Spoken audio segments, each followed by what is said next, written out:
లేని వెన్నెలంత నేల మీదకొచ్చినట్టు నువ్వుంటే చూడవా. మంచువాన నన్ను ముంచెనంట, వాన విల్లు మీద ఇల్లు కట్టినెవ్వరంట.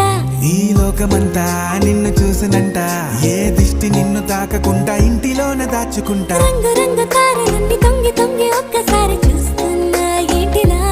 ఆ పైన లేని వెన్నెలంత నేల మీదకొచ్చినట్టు నువ్వు